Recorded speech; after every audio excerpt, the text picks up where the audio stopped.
Did you know that I choreographed one of the top 20 most viewed flash mobs on YouTube? This week, I'm going to talk to you about our lesson. I'm going to give you a couple technology tips to support your success. I'm going to show you my flash mob. It's going to be amazing. So watch the whole thing, and here we go. We are so close to having every single student finished with week one's assignment. Now, if you are having trouble accessing week 2, week 3, and week 4, it's because you must complete every assignment in week 1. And I promise you, it will take no more than 20 minutes. And if you need help, I can help you and walk you through each step if you want to visit me during my office hours. So, go to week 1 and do each of the activities. They're short, and I give you a video to help you. So please get it finished, and then you'll have open access to every other assignment. On Schoology, if you find that you cannot access week 2 or week 3, it's because you must complete week 1. Notice that this folder, you can click on it.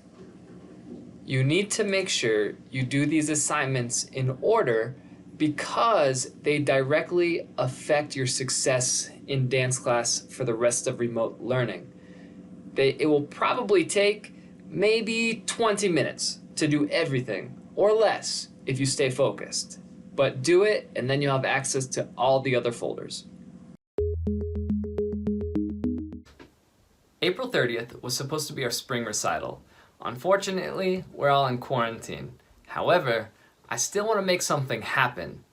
And so, for this week's lesson, you need to dance some of our routines from earlier this semester. What I will do is I'll take a small clip from everybody's video and put together a music video to showcase our learning. Now don't worry if you mess up, because I promise you I won't put anything that looks bad. And when you go and view the assignments, make sure you see what to wear so that we can all coordinate. For example, some routines might wear black and white. Other routines might wear a multitude of color, right? So pay attention for when you record those videos.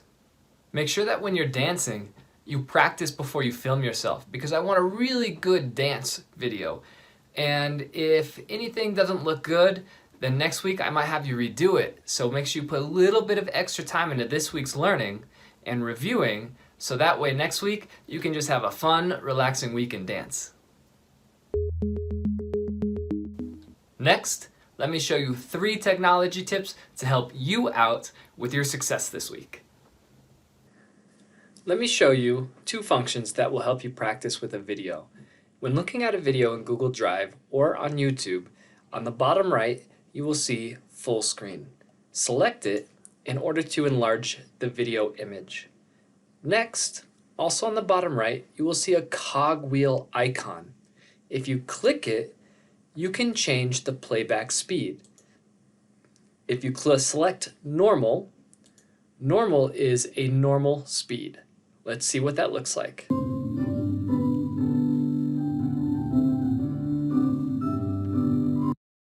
If we change the speed to 75%, let's see what that looks like. It should be slower.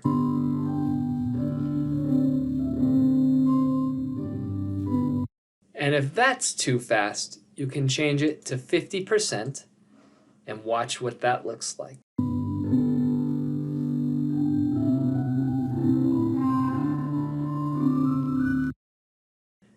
This function is especially useful when practicing West African dance, tap dance, or hip hop. When you want to share a video from Google Drive, it's really important that you pay attention to the share settings. Let me show you what that looks like now. If I select this video right here, I'm going to right-click. If you're using a Google Chromebook, you have to press Alt-click on the keyboard. Next, find Share and select it. Now, the key is to click on Advanced on the bottom right. what you will notice is at the top of this, who will have access. And for me, it says specific people can have access, which may or may not include your teacher or maybe someone else in a group project. So we're going to change that. Right here, select change. You'll notice that my share settings is off. I want to switch that to on, whether it's anyone at Denver schools with the link or on, anyone at Denver Public Schools can access. I'm going to select this one just to make sure that I don't have any mistakes when sharing it. I'm going to select what they can do. Here, they can view the item, they can comment on the item, or they can edit the item. If you give someone permission to edit, that means they can also delete it by accident. For me, I'm just going to select view since it's a video I wish to share. I'm going to hit save. Next, I can now copy the link at the top and share it with my teacher or friends. You could also enter in someone's name down here. Make sure to change it to view, comment, or edit, and then you're ready to go.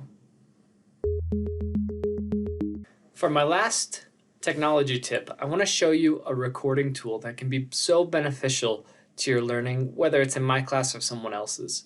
It's called Screencastify. So go to google.com and type in Screencastify and for Google Chrome, and then hit enter. You'll see here chrome.google.com Screencastify screen video. That's what we want. Select it. Next, over here, you'll see Add to Chrome. Go ahead and select that. We want to add the extension, yes. Now there might be an installation process, or it might automatically install. And so our Screencastify automatically installed. We want to select the icon, and then all you have to do is log in with your Google account. So I'm going to select sign in with Google.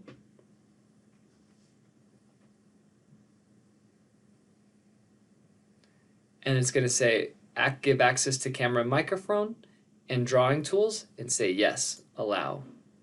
And this will log into your DPS account. And it says, hooray, you're ready to go. Now let me show you what that does. So if you now click on that icon, you'll notice that it gives you options. You can record yourself with your camera, or you can record your desktop like I'm doing, or you can record a browser tab, perhaps if you don't want to show everything on your screen. And there are other cool things, such as showing more options, where you can use a drawing tool to draw on the screen, almost like I am. Okay, that's it for this week's show. Thanks for tuning in. Now let's watch that flash mob I promised you. It's a very fun swing dance that I performed at Denver International Airport.